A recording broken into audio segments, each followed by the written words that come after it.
There was some very interesting political news this morning. A group of concerned citizens with long-standing links to the Liberal and National parties are getting behind a push to rebuild the Liberal Democratic Party. Now, the LDP, as it's known, was originally the Libertarian Party before it changed its name. And it's had some electoral success in the federal Senate with the election of David Leyonhjelm in 2013, and it's had members in the upper houses of both Victoria and Western Australia. But those successes hardly make the brand a household name. And in the case of the Senate, even their elected member David Leyonhjelm acknowledged that drawing number one on the ballot paper and having a name beginning with Liberal may have meant that his election was a case of mistaken identity. And in Victoria, well, the upper house is a lottery and one that minor parties use their preferences to rig the game. The LDP there were one of the beneficiaries of that, as were many other parties. But having said that, it is not to diminish the importance of this move. As someone who has recognised some years ago that I believe there is a need for a credible minor party on the right to keep the Liberals on the right track, I actually gave it a shot of my own. It certainly didn't work out as I'd hoped, but maybe, just maybe, this new push might. You see, I hope it does, because we do need a consistent and principled voice for freedom and liberty in our parliament. Now, that used to be the Liberals, until many of them fell under the spell of big government solutions, nanny state policies and appeasing the demands of the left. I can only guess they do so in the hope that the leftist crocodiles will be satiated before the Liberals run out of food and titbits to throw away. Alas, that's not going to be the case. And that will leave us with the Tweedledee and Tweedledum of political parties. And I don't think that's good for the country. So when a centre-right party drifts to the left, it does open up a door for possible rivals. For example, when Malcolm Turnbull led the Liberals, the conditions were absolutely right for a Conservative party. But they disappeared with his replacement, Scott Morrison. He put paid to that. But now, the key question confronting us is not one of right or left or even leadership, it is actually one of liberty. The past 15 months has seen an unprecedented encroachment on the freedoms that many of us actually took for granted.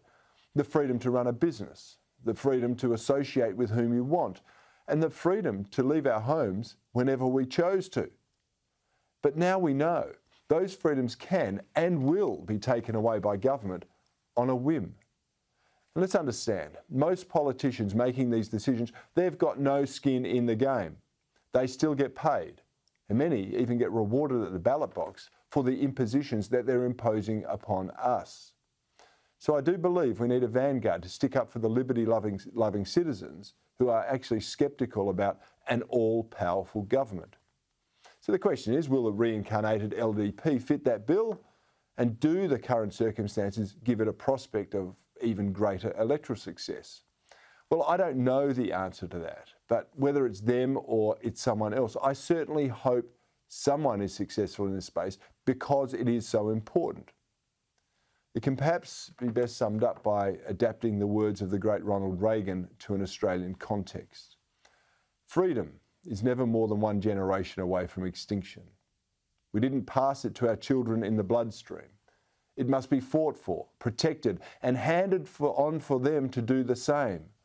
Or one day we will spend our sunset years telling our children and our children's children what it was once like in Australia, where people were free.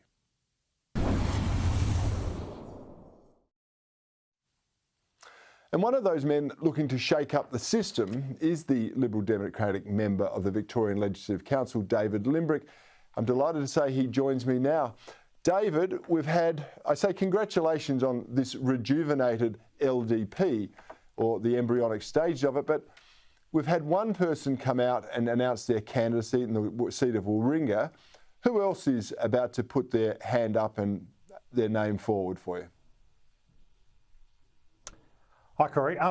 I don't know who else is going to put up their hand, but hopefully more people will be putting up their hands shortly. I mean, we've certainly had a lot of interest with new members to the party and people saying that they're interested in running in both federal and state elections. And I think you summed it up very well in your in your editorial at the start, where there's been these massive limitations on the liberty of Victorians and Australians. And a lot of people are looking around and saying, well, who's defending my liberty now? They took it for granted before. And that's really what the Liberal Democrats is all about. We're a libertarian party. That's why we were formed 20 years ago, to defend the liberty of Australians. That's why I got interested in the party, and that's what I've been doing ever since I've been elected. Now, it just so happens that a lot of people are really wondering about, they want someone to defend those liberties right now, and they're looking at what we're doing, and I believe that we've done it. When we get elected, we have to take a public promise to never vote for a decrease in the liberty of Australians and to never vote for an increase in taxes. And I think that we've done that so far, and I fully intend to continue doing that.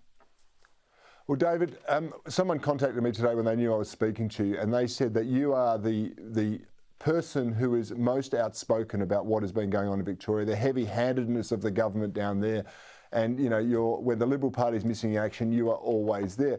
I think we need more of those voices to push the major parties into a better position.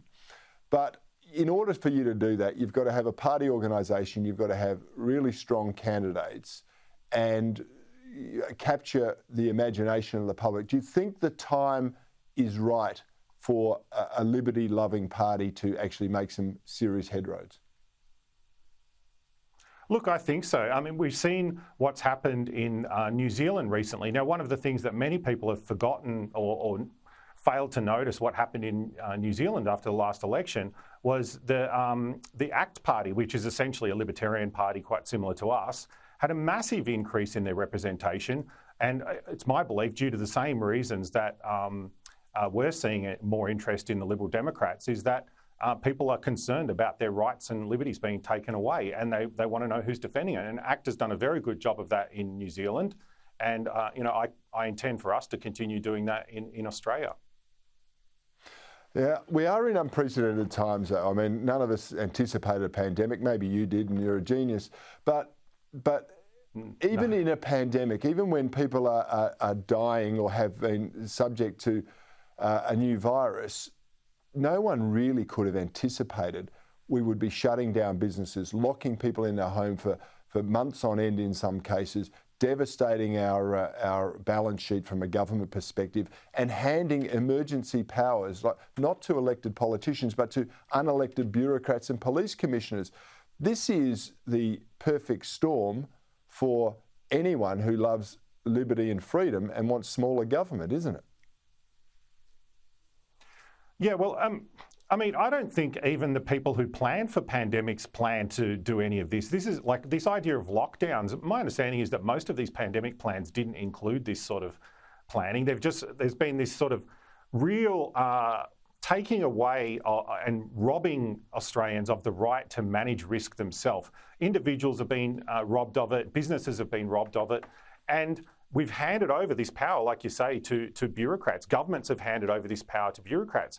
Now, they have a clear role in providing advice to governments, but ultimately governments need to make that balance, and they're there to defend not just the transmission of the disease, but all of these other factors that need to be taken into account that I don't think are being taken into account. We've been pushing for a long time now, for the last year, to get more information on the underlying data and evidence that's being taken into account when they're coming up with these decisions. And, what is the sort of proportionality of the response that they're making? And I'm not satisfied at all that, a proportionate response is, we have a few cases in Melbourne and they lock down, Echuca or Mildura. I mean, who's willing to stand up and say that's a proportionate health response? So I'm certainly not. I haven't met anyone who is. No, except those who make the decisions and then try and justify it after the fact. You used a beautiful turn of phrase in your response there, which is about managing risk for ourselves. I mean, that's the essence of liberty, isn't it? That we are going to make decisions that will impact others, and we have to be mindful of that. We live in a community and a civilization and a nation, but we also have to recognise that, well, we're probably going to be the beneficiaries or the victims of the decisions that we make. And so don't we learn that as children, and shouldn't we carry that through to adulthood rather than this sort of mendicant nanny state mentality that seems to be growing? Yeah, well, look, we've had this.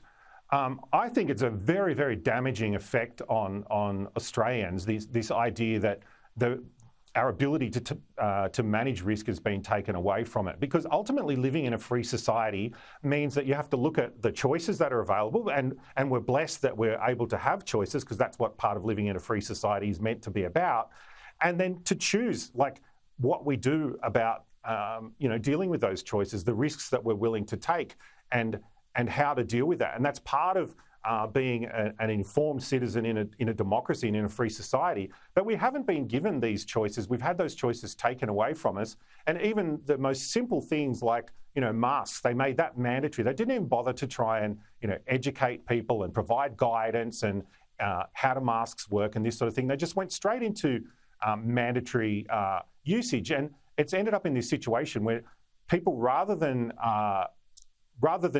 using masks effectively and effective mask usage, they're doing it for compliance reasons, so that they don't get a fine. And many people just think that the reasons and the situations that they're being told to wear a mask in, like outdoors down at the beach or something, is just ridiculous, and it doesn't stand up to any sort of rational assessment. There's a lot of people in that, and I think there's a lot of people who love the pledge about never voting for a decrease in liberty or an increase in taxes. David Limbrick, Victorian representative of the Liberal Democratic Party, thank you for joining me on the Bolt Report tonight. I really appreciate it. Thanks for having me.